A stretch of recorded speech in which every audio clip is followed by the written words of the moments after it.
Susan Latremoille, all the way from Toronto in Canada. A very, very warm welcome to the Humans versus Retirement podcast.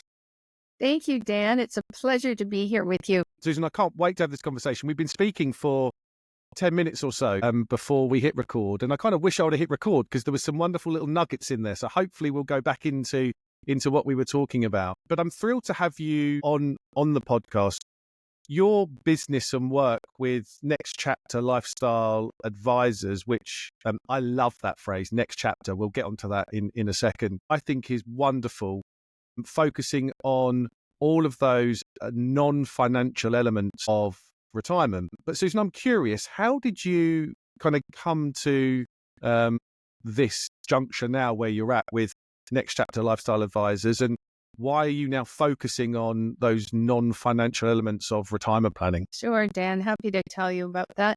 So I was a financial advisor for 38 years, and I was primarily working with successful entrepreneurs, business owners, professionals, and so on. That was my clientele. Because I worked with some of them for decades, I was with them through all of life's journey. So all of the major events that happened in their lives, whether it was marriages, divorces, deaths of family members, birth of children, grandchildren, I was really by their side and able to be part of that journey with them. So many of them over the years started to sell their businesses, step down from their careers and professions into retirement.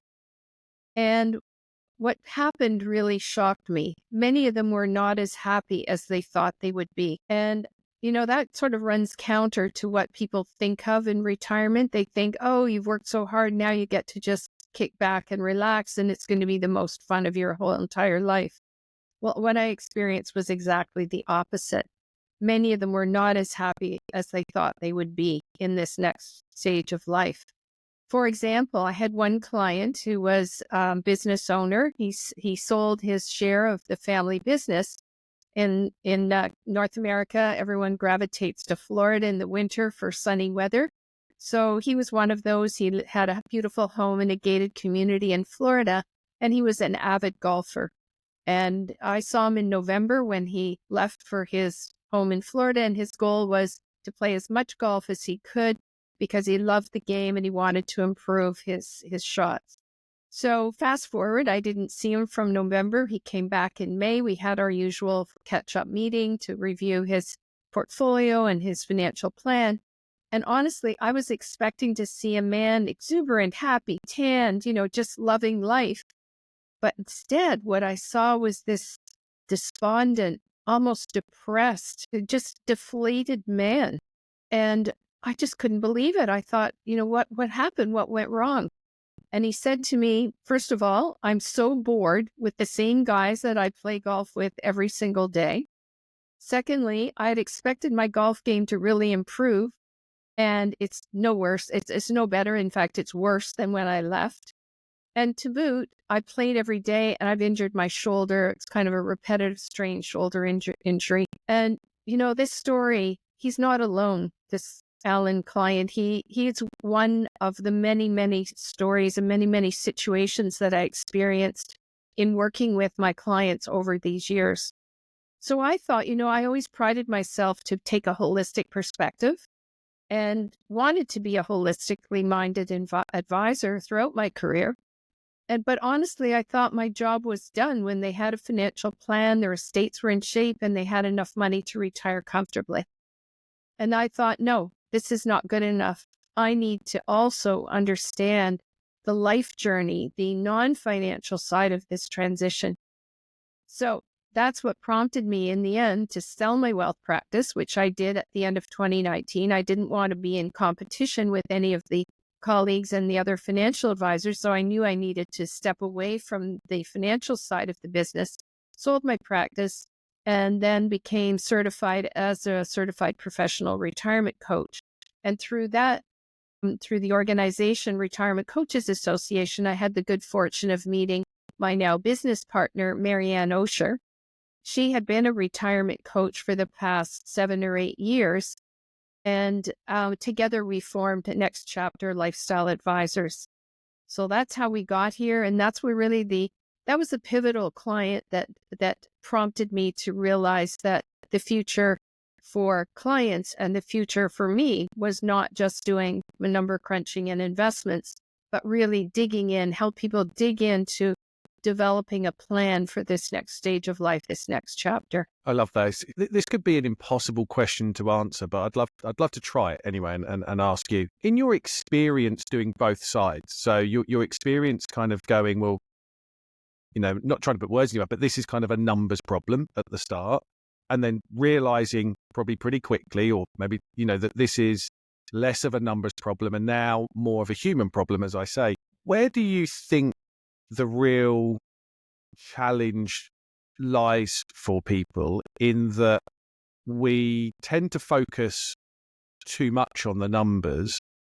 Why do you think that is? Why do you think that people believe, and maybe advisors and planners, etc., believe that it's a numbers problem, but primarily the public, non-financial professionals? Why do you think it is that? Why do you think they're coming to a conclusion that I need to sort the numbers out and everything should be okay? Well, let's face it, the numbers are critically important. And one of the mistakes that people make is retiring too early and not having the financial means to live a comfortable life beyond that. So I don't want to downplay the importance of having the numbers in place. And that's really the role of financial planners and financial advisors, is to make sure that people are financially ready for retirement. But the industry has really skewed everything towards the numbers, because after all, that's how financial advisors and planners get paid, is on the numbers. And they've sort of swept the public along with them to think that that's the end game. So it really has done the public and retiring people a big disservice by keeping this focus entirely on the numbers and not considering the non-financial side. So I think people like you and me, Dan, who've recognized the importance of bringing the non-financial side of planning into it, our voices need to be heard louder and clearer. And financial advisors who are on the ball and are forward thinking will start to see that their job isn't done to just do the numbers, but that they need to incorporate the life planning of the client into the process. In fact, I challenge financial advisors to say, how can you possibly do a relevant financial plan unless you know what the life plan of the client looks like? That really comes first. And all of those advisors that are sales oriented are missing the boat on selling product. If they started with the lifestyle plan of the client, then built the financial plan, financial products sell themselves. In other words, it points to the need. Is insurance the best solution for solving this particular problem? Is it an investment problem? What is the problem that you're trying to solve? And financial products really are just the solution. Ultimately, they don't even need to be sold, because they are just solutions to a problem. And smart advisors realize that and back away from the whole sales side of it to really dig deep with their clients and understanding them, helping them design their life plan. Could not agree more. Yeah, absolutely. And there's so many stories, I think, that we have. You shared one with your client, and there's so many stories of actually I sat with a couple this afternoon, and our first meeting, when we're talking about, we've been through some coaching stuff with them, and we start to put the numbers, and because I started with what they want to retire to, and thinking about the challenges of that, and thinking about how they're going to flourish in this second half of life and where they're anxious, it really enabled the planning work to be done in a much more deeper way, with a connection to why they're doing it. And it was, I think, as you said, if you don't start there, then the numbers have little meaning to what they're trying to achieve. Because I still think if you presented a numbers-based retirement plan to someone, most people wouldn't believe it, right? They wouldn't believe that they can spend that money, or that they can go and do the things. So it needs that real big connection to how they want to live their life and what's most important to them. And that, I suppose, that takes me on to your kind of book, really. And I suppose the thing behind the scenes that I suppose runs this, the method or your thoughts, and the kind of the 9 steps to a rich life retirement, and kind of the rich life mindset. I'd love to delve into that with you in terms of what you think that or what is the rich life mindset, and what are those 9 steps to a rich life retirement? Yeah, sure. Happy to share that. So this whole journey into exploring the rich life started in 2004, actually, when I wrote my first book, The Rich Life: Managing Wealth and Purpose. The Rich Life: Managing Wealth and Purpose. So why did I write that book? Well, a lot of my clients at that time were saying, I was managing their investments. Susan, get me that extra 0.5%. What can we do to earn more on the portfolio? And they were always very focused on increasing their return on the portfolio. And then after doing their projections and seeing that they're going to die with, millions of dollars, I asked the question, well, what's all this money for? Why are we striving for these higher returns, outsized returns? And many of them drew a blank in terms of what the purpose of the money was. And so that's when I started to think about, well, what is this connection between money, having wealth, and having purpose? And I thought, ultimately, the goal of it is to live a rich life. And I'm using the word rich in 2 ways, not just having wealth, but the richness of life. So then I distilled this concept of rich life into what I call the mantra for a rich life. And it's 3 parts. Simple: live well, give back, leave a legacy. To put a little color to that, live well can mean different things to different people. It doesn't always have to mean that you have the biggest house on the block or, you have the most money. But, some people like to have their wealth show on the outside. Other people are very quiet with their money, and living well has nothing to do with money. So it's whatever the individual's definition is of live well. Second part of the Rich Life mantra is give back. And not everybody's going to fund the new hospital wing or have their name on a plaque. So giving back can be volunteering, it can be mentoring, giving time, sharing knowledge, and it can also be financial if someone has the means and the desire to give back financially. The third part of the mantra is leave a legacy. So what I mean there is that, as people get older, they start to think about how they want to be remembered. And as you read obituaries, I'm often impressed with the lives that many people have led. And in a sense, the legacy, again, doesn't have to be financial. It can be having a great family, making a mark on your community or something. So when I put all that together, what a rich life entails, to me, it's live well, give back, leave a legacy. And if we go through life with that kind of rich life mindset, then, it all takes care of itself in terms of how life is lived. And I think for people to embrace that philosophy, and for financial advisors to think that they have a major role in helping people live well, helping people give back, and helping people be remembered as leaving a legacy, that's what I mean by a holistic approach. Love that mantra. It's one that speaks to us as humans, which I love, right? I mean, this is about understanding what makes us happy, and we're going to get onto happiness in a bit. What makes us happy, what makes us flourish, what makes us content. And there's, this, there's huge amounts of research about what giving back does, giving away our time and money to us as human beings. And I fully concur to the rich life mantra from that perspective. Leaving a legacy is real. And the sooner that people can get the legacy thing detached away from just money, the better. I had a wonderful conversation with Dr. Kimberly Harms on the podcast that she's wrote a book called How to Leave a Legacy to Die For. It's so much more than money. In fact, it shouldn't be anything to do with money at the start. How do you want to be remembered? Can you create memories and experiences throughout your life that are remembered well beyond you being here? And the thing I love is that you've not mentioned money once in live well, give back, and leave a legacy. But we know that our money can really, really do amazing things when it comes to those 3 things. And it doesn't have to be, as you said, it doesn't have to be these build a hospital wing or leave, thousands of dollars or pounds in the bank for certain people or causes. this can be really foundational stuff, can't it, Susan, around what, how we're thinking about living well, giving back and leaving a legacy. One tip I do give people is that you can start small and you don't have to have these big grandeur things that feel like it's making an impact. The smallest things make an impact if your values are connected and they're in the right place. And that's what I love about those three mantras.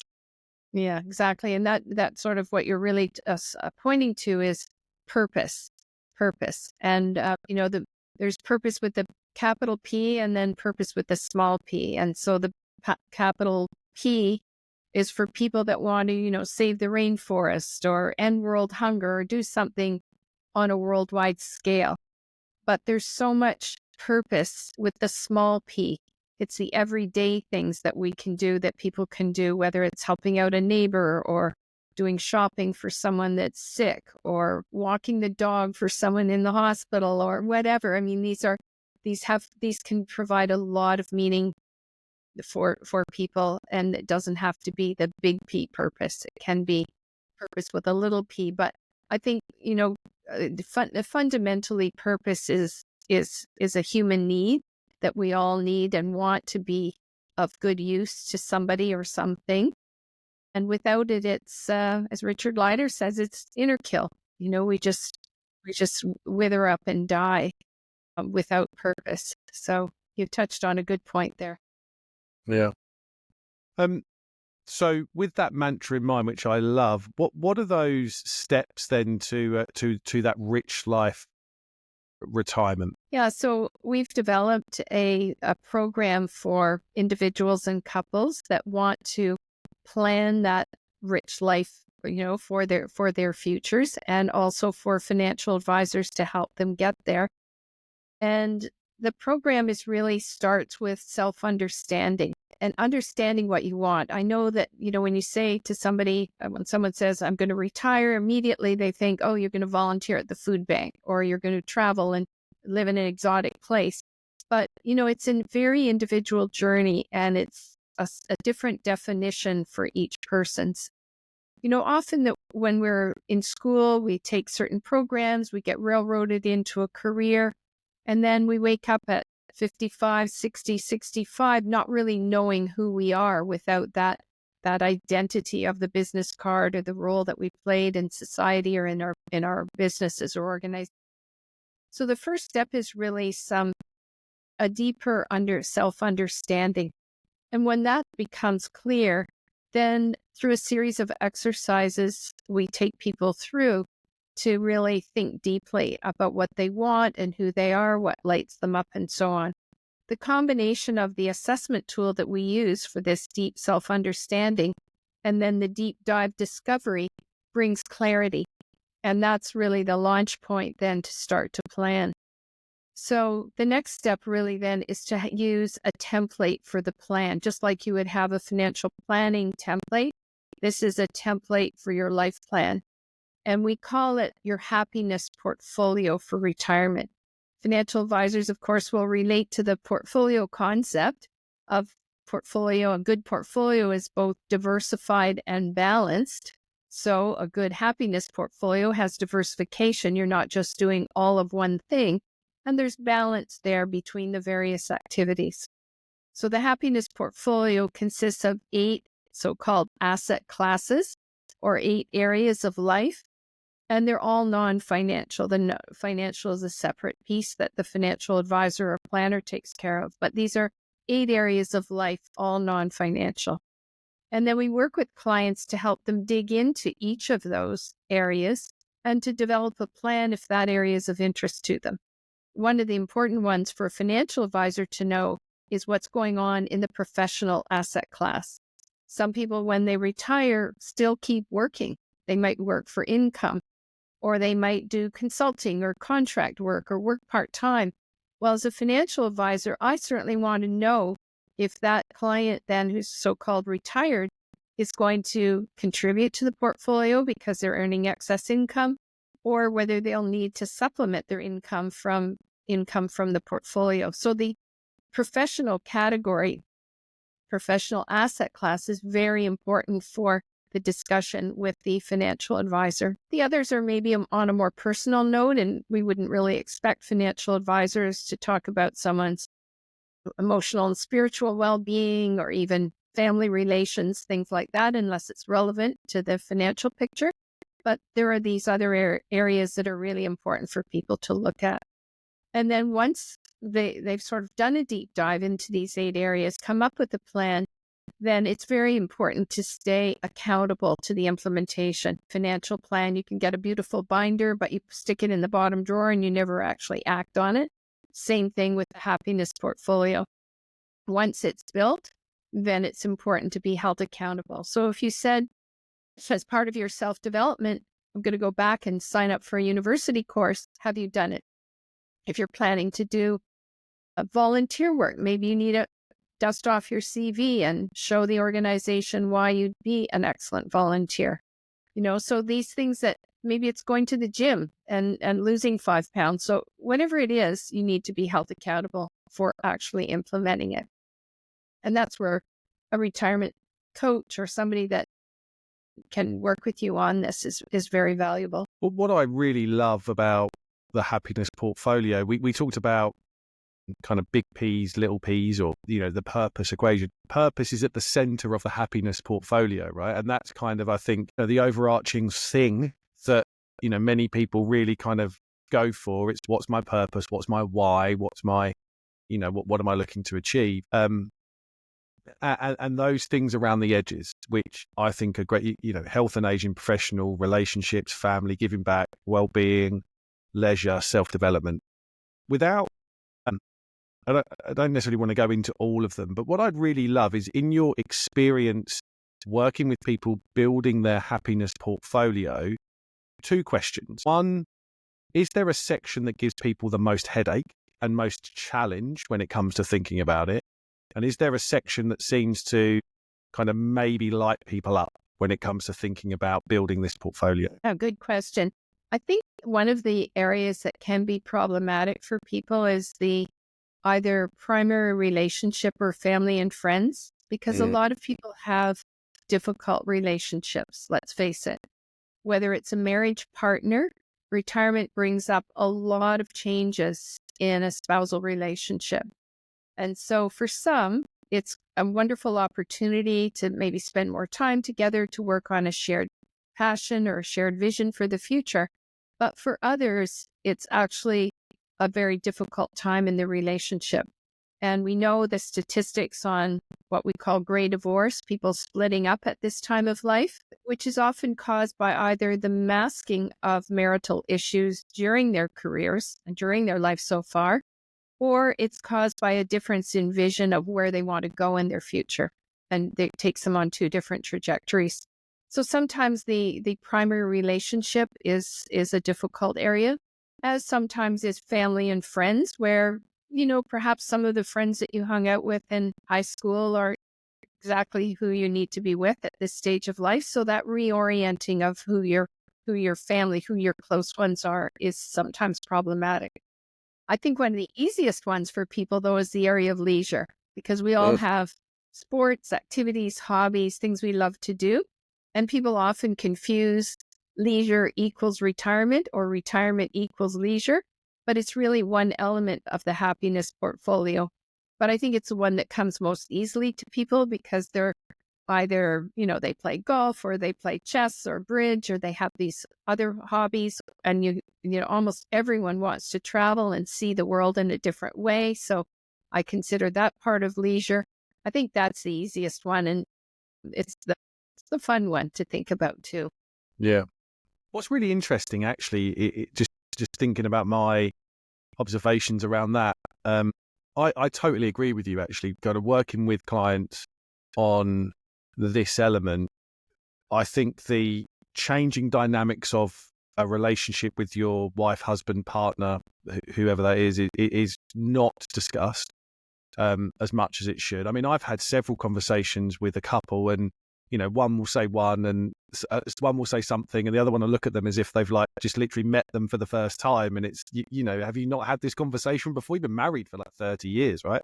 And so I think that's really, really important.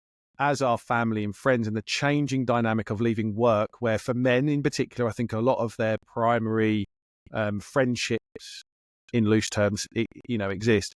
But ironically, I agree, it's a very challenging thing, but ironically, it's the one thing, as the Harvard 85-year study has told us and numerous other studies, the one thing that brings us the most purpose and joy and is positive relationships. The one thing that leads to long, happy lives is positive relationships. And so I really do. I've got a particular exercise I work through with clients, and I know what they look at me as if to go, Dan, I'm here for the numbers thing. Why are you trying to kind of tell me how to make friends? And I'm like, because this is so important. Like, this is so important to discuss with your spouse or your partner about what you're going to do, build shared visions, build a joint vision. Don't feel like you have to be in each other's pocket all the time.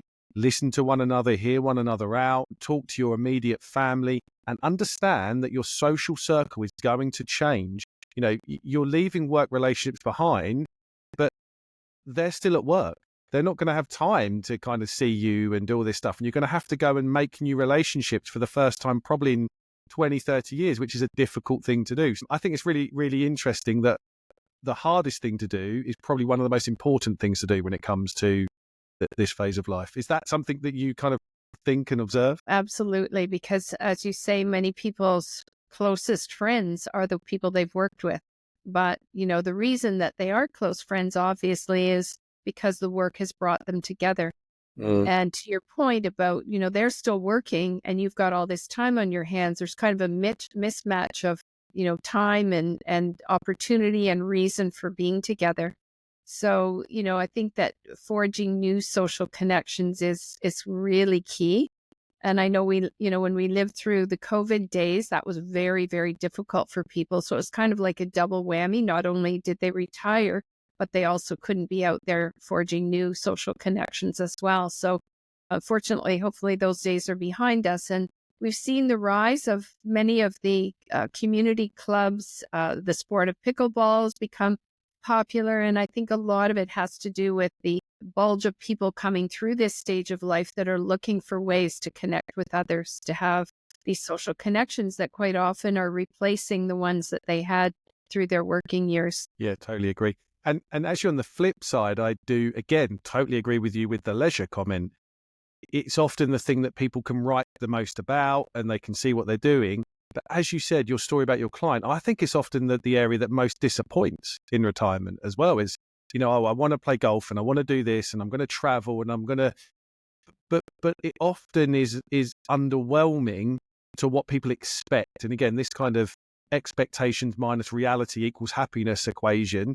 I think if your expectations are so high that your leisure time is going to be filled like this, and this, and as you said, my golf game is going to get better, and I make loads of new friends, and I'm going to travel here, and I'm going to go and experience that. But the reality of that experience is less than what you thought, then it can quite quickly impact the happiness that you have. And so my big tip is that leisure is such a vital part, but you need to really think about it. Because as you said, it's not just golfing, it's not just lunches, it's not just travel. It's really about your values and what you want to experience in that moment of what you're trying to do, and kind of drilling down even more into that leisure time. Is that something you've seen as well?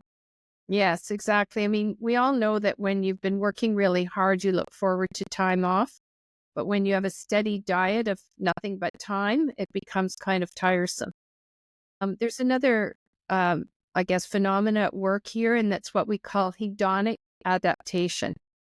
And really what that's referring to is too much of a good thing. So I remember once when I was young, I got to work in a candy store and they said, you can have as much candy as you want. You can have anything that we sell and you can have as much of it as you want. So of course, the first day, what did I do but tried everything and just pigged out on all this candy. And then by day 3, it was like I could hardly stand the smell of the sugar, the sweet, the chocolate, and so on, because I'd OD'd on it. I had done too much of it. And I think, golf can be like that. Anything that we do to an extreme, we get accustomed to it, and then it loses its luster. So for people that just say, oh, I'm just going to travel, I think eventually, and I've heard this from people, they come back and they say, it's really good to be home. I don't need to see an airplane for a while. So we have to balance out different leisure activities. It can't just be all of one thing. And we have to make sure that it's not just the whole game. It's not just the, 100% of the time that we're going to be spending in retirement on just leisure. Yeah. You've said a couple of times there, Susan, that it's how we spend our time. I'm a big advocate of understanding in as granular detail as you want to go how you're going to spend your time. I'm also, I suppose, out there talking about. I believe us as human beings, in general, are rubbish at time management. I don't think we spend our time wisely. I think we waste it. It's inefficient. It isn't aligned with what we want to do, just in general. But I think the most important phase of our life, this next chapter, second half of life, is when we've got an opportunity to make sure we use our time wisely. And we almost need to forget everything we've learned about time in our working career and restructure this in a way. And I think it is one of the most foundational transformational things that people can do is to really, really granularly understand how they want to spend their time and almost become more structured than they've ever been. Because, this abundance of free time, a bit like the paradox of choice, if you've got all of this openness of choice, you actually end up doing nothing. And so I know you say on your website, you build your happiness portfolio, which is your guide to allocating your time. And I know you've written and talked about kind of structuring days, weeks, and months off the back of building this happiness portfolio. So I'd love to get your thoughts on time and why it is important, and how people listening to this that are thinking about their retirement can start to think about how to really dedicate and focus some time to understand how to structure their time in retirement. Exactly. Well, when we're working, time's pretty structured for us. It's Monday to Friday, it's 9 to 5. Weekends are your own time off. And then the structure of your day, you've got meetings, you've got Zoom calls, that there's an agenda to each day. And you often have maybe a working lunch or a lunch at your desk or something. But so there's a built-in structure in the working world. But the minute you step away from that, unless, as you say, you impose your own structure, then it's very easy for time to just slip away. And I've heard from retirees, they say, I'm busier than ever, but I don't know what I accomplished today. Sort of a bit of an irony there. So our approach and what I really advocate is looking at your week of 7 days and dividing your time into 3 time slots: morning, afternoon, and evening, and having some demarcation between the types of days that you're working with. So maybe you still keep the Saturday, Sunday are my leisure days where I, see friends and do my leisure activities. But from Monday to Friday, I'm still doing some kind of activity or some work or something that gives that meaning and purpose to your life.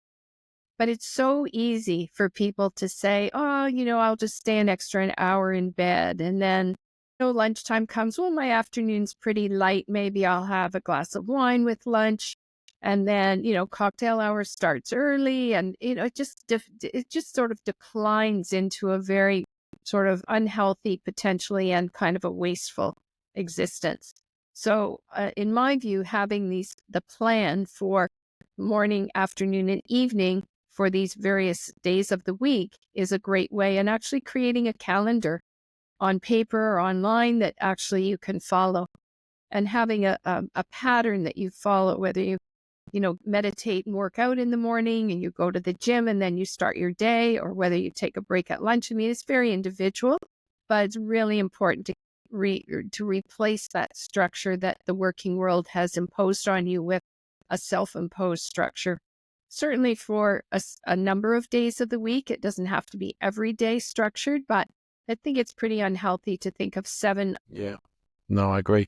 I've talked to a lot of people about, I think if you've left a reasonably kind of high-powered or quite high-octane career, you probably need a bit of time to just rest and recoup. But there is a bit of a challenge here, I think, where there's a bit of research around how long you take in this period, but I think 3 to 6 months of just kind of, maybe unwinding is cool, but anything beyond 6 months starts to maybe become a bit of a habit, and it becomes difficult to kind of break out of an unstructured relaxation cycle. So one of my tips really is to go, do you know what? It doesn't have to be like, you retire on the Friday and from the Monday you've got this, structured day. You can take some time out and you can take some time off just to think about things and take some well-deserved relaxation time, but don't let that carry on for too long because it becomes really difficult to break out of that.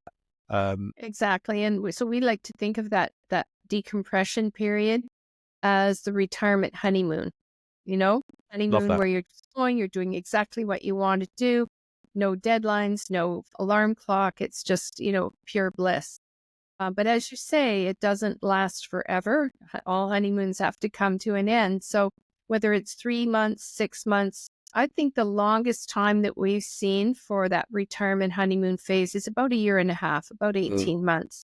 And there is a risk if it goes on longer than that things never do get kind of rebuilt and get off the ground. But, many people are very stressed out and very fatigued from the ending of their career. So it's an individual case of what kind of downtime you need and how long you want to allocate for that sort of retirement honeymoon period.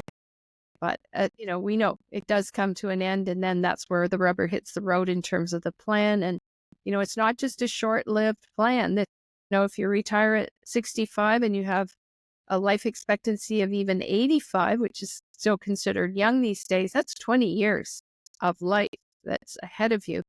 And we really need to take the time to plan it and make the best use of that time in order to really realize that we've lived that rich life. Yeah.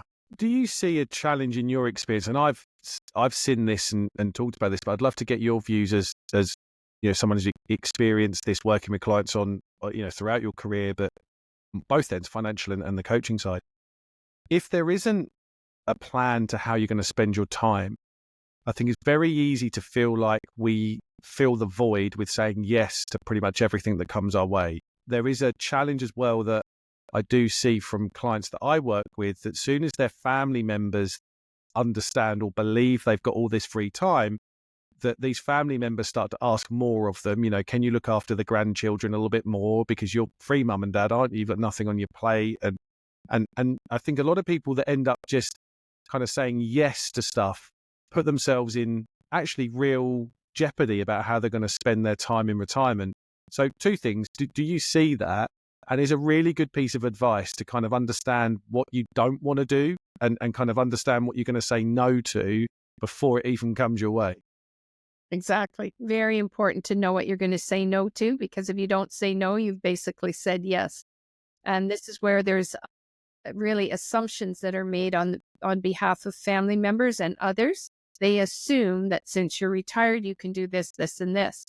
Your assumption is very different, and that's where having the plan and communicating that plan with family members and allocating time. And I believe it's one of the best times of life to be a grandparent, but to put boundaries around it so that you're not just the substitute nanny or caregiver at this stage, and that, you have a balance then between the time you spend looking after family and the time you spend on pursuing your own interests and pursuits and so on. So again, there's no substitute for the plan. It does help to avoid that assumption problem of people filling your agenda for you, even though it wasn't what you chose. It comes back and, thinking about those two spokes to the wheel of primary relationship and family and friends, I think it comes back to a communication problem. I think the openness to talk to our family and our friends about what we're doing, why we're doing it, as you said, what those boundaries are, what your vision is, what your values are, I think is really important. I encourage that with my clients, to have those conversations with their family, and particularly if that might involve giving back some time and money to them as well. A lot of people's plans when it comes to their money is to help their grandchildren, their children a bit more with giving. So I think communication is so vital. In your experience, why do we find that hard? Is it that we just don't have someone to facilitate that? Is money the taboo subject that we all know it is and we just don't want to talk about it? Why is it so difficult that we don't have those conversations in general, and it takes someone like us to kind of, kick people up the backside to have them because we know it's really important? Yeah. I think it comes from not wanting to tip your hand about your potential wealth or your estate and so on. So people just say, it's not healthy for my kids to know that they may be inheriting a lot of money or that they come from a wealthier family. But in a way, it does the next generation a disservice by not having, but both generations a disservice by not communicating. So, as a financial advisor, I used to facilitate family meetings. It was typically around estate planning where the older generation got to share what their general estate plan looked like. So their kids would have some idea of who the executor was and if there were trusts and that sort of thing. And, I don't think the numbers have to be part of that discussion. So I think just because you have a family meeting or you talk to your family about your plans, you don't have to put dollar signs to the plans at all if it doesn't suit you to do so.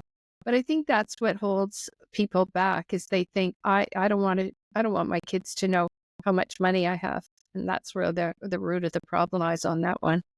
Yeah, no, I do totally agree. Absolutely. But you and I know that the hesitation to have that conversation probably causes more harm in the long run than they think not having that conversation does. So again, anyone listening, I encourage you, whether you need to go and find someone to help facilitate that conversation, it is so important to communicate as much as you want to. If you can be totally open about this stuff, in my experience, it leads to the best family dynamics, the best retirements, the best understanding about what's going on. And you might need someone to help in that conversation, and you should absolutely go find them. I think it's so vital. As we wrap up, I've got one final topic I want to talk about, and that is you could have called your business Retirement Lifestyle Advisors. You've called it Next Chapter Lifestyle Advisors, which I love. Why does retirement, this is a loaded question, why does retirement have such negative connotations on people? Because I think it does, right? I think it's this, and we're searching for what this means to someone. I've used the phrase second half of life a bit on this episode, and I use it loads in what I do. I love Next Chapter. What does that mean to you, and why should we rewire our brains to think about what retirement looks like and means to us? Think about these terms like second half, third act, next chapter, which I love all of this. Why is that so important for us to really start to reframe this? As you said, the word retirement has negative connotations. And in my view, we need to retire the word retirement. And I much prefer the word rewire because that evokes new life, new plans, etc. Whereas retire means put out of use. I'm going to retire that old jalopy that I used to drive. It just totally has a negative connotation. And yet we really haven't come up with one single word in the English language to replace the word retirement. So people talk about rewirement or revision or renew and, all of these things. But if you look at life as a series, as a journey and a book, let's say there's chapters of our lives. So let's say our first chapter is 0 to 30. We're growing up, getting educated, maybe getting married, starting a family. The next chapter is our career. And then we get to this third chapter or the next chapter, and it doesn't have to be the final chapter. So we don't necessarily end at 3 chapters. It's just the next chapter. So to me, that evokes a possibility of something new, of creating a vision for life beyond, etc. And I think now with people living much, much longer, this next chapter is really quite a number of years of someone's life and deserves that kind of focused attention that we've been talking. What I really love, and the more I delve into the human brain, the more that I understand that human beings are story makers and storytellers over kind of spreadsheets or calculators, right? We stories lay in a different part of our brain and invoke different and better emotions than what numbers do. Numbers lay in a different part and we don't really trust them that much and we think they can be easily manipulated. Whereas describing our own stories is something we love to do. Hearing other people's stories, telling our stories, I think is really, really important to us. And if we feel that's what we're doing, and actually it comes back to your legacy point, Susan, if we're building our story, it's a story that rewards itself through memories and experiences as you go on, right? We're building this next chapter of life. So again, I think just a little takeaway for people. I do think that the more time we think about ourselves as story makers and storytellers rather than calculators and spreadsheet and analysts, the better our next chapter is going to be. Exactly. Couldn't agree with you more on that one, for sure. Susan, as we wrap up, I'd love just to get kind of a final thought with you about what you think is maybe a key takeaway for people listening today. I mean, everything that you've talked about, if there's one thing that you think someone could take away and Google or research, apart from your wonderful website and the services and your book, which all the links will be on the show notes, is there something that you think is foundational for someone to really, it might be something you've already said that you want to repeat, but something that you feel would be really vital for listeners to take away? Yeah, I would say definitely make a plan. And the question always comes up as well, when should I start the plan? So I would Great say question. a few years while you're thinking about what your next chapters might look like and when it might happen. And then for sure, do a plan. You wouldn't get on an airplane and go on a trip without having an itinerary. You wouldn't enter retirement without a financial plan. Equally important, have a game plan for your next chapter. That's my two. Susan, that's wonderful. Thank you so much for taking time out of your day to speak to us today. There's so many nuggets of wisdom there. So thank you so much for the work that you're doing and what you're putting out there and all that information for, to educate the next generation of people retiring and moving into their next chapter about what they need to focus on and what's important. So thank you so much for joining us. Pleasure. My true pleasure to be here with you today, Dan. Thank you. Thank you, Susan. And that just leaves me to once again thank everybody for joining us on the Humans versus Retirement podcast. Until next time, take care.